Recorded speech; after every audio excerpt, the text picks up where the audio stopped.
My next guest is a New York Times best-selling author. She's also a Utah gal, a mom, and a former high school teacher. And she recently got the surprise of a career, the surprise of a lifetime, when her latest novel became Reese Witherspoon's June pick for her book club. We are so excited to welcome Condie to Studio 5. Come on, congratulations. Thank you so much. Have you come down from that high yet? No, I think I'm gonna write it for quite a while. It's just that, like you said, an experience of a lifetime. So. Yes. Well, these book club picks, that's a big deal. Yeah, it is. How did you get the news?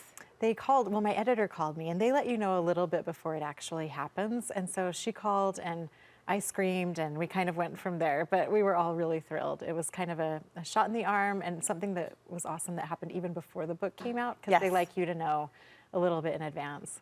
And can you self-brag a little? What sort of buzz have you felt or experienced since that early June announcement? Just excitement. There's an added excitement when Reese chooses anything because she's such a mogul. She's such a respected figure and has been for so long. She's also a TV producer. She is a TV I mean, producer. I can't help but think that opens some doors. She has her own production company, and many of her book picks have gone on to be movie productions of hers.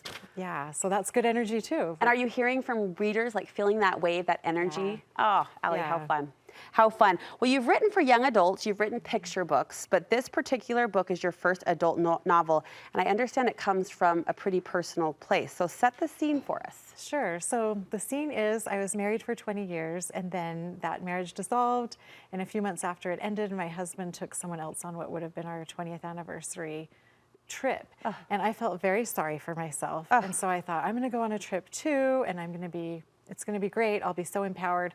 And I went and I was really bummed. Like I just missed my kids and all of that. And I was looking around this fancy resort and everyone else was like paired off or in couples or whatever. And I started thinking, well, if anyone here got murdered, I'd be the only one who could solve it because I'm the only one here paying attention to all of you. You had this thought? Yes.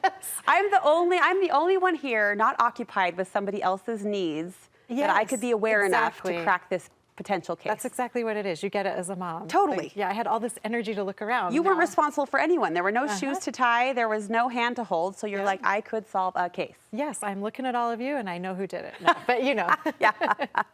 That's hilarious. So the result was this book. It's called The Unwedding. And how close to real life is it? Is that the plot?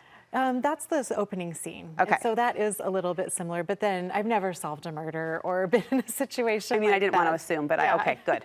You can assume that for sure. Okay, good. But yeah, so the rest of it I kind of just made up, had so much fun. I started it during the pandemic and I set the book in Big Sur, which is such a beautiful place.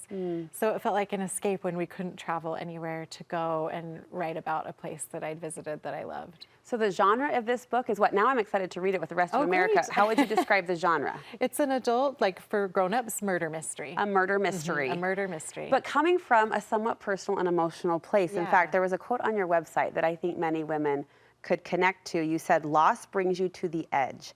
And when you jump or fall, you might find new friends, new experiences, new food, new life, or you might die. I mean, there's that. There's a few options on the table. Right. What did you discover, though, Allie, during such a period of great loss?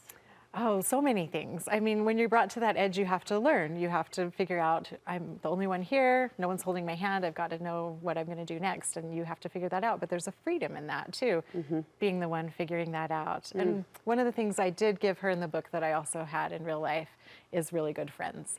And that was really powerful to me to see who showed up in those moments, too, and I was very lucky.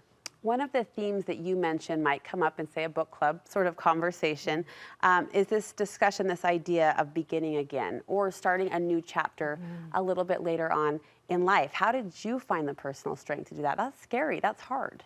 Well, you know, you do what you have to do, right? And again, moms, unite. Yes, exactly. Yeah.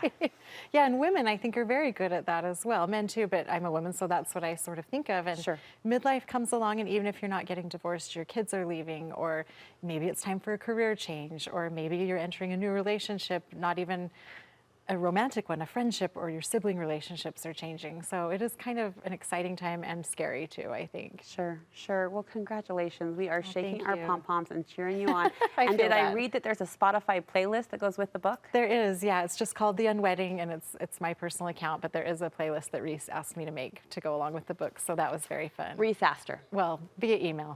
Reese asked her via email. If you'd like to share that with any of us, you can't. No, just kidding. How fun. How fun. And now now do you feel the pressure of what's next? I'm not adding to that pressure, but you want to, no, you don't. I mean, I feel excited pressure. Good. I'm excited to do the next thing because I love this book, but it's done. And so now it's time to do something else. Do you have something else? The next something is already happening? Yeah. Okay, well, keep a close eye. Keep us posted. Thank you. And congratulations again. Thank you so much. I told her we feel some ownership in it. Like, we feel pride. And I know we had nothing to do with it in terms of did. like Utah, the state. No, it does. But we are supporting you and we love you probably just as much as Reese. I believe it. I'm thinking. Thanks, Allie. Great to have you. Thank you.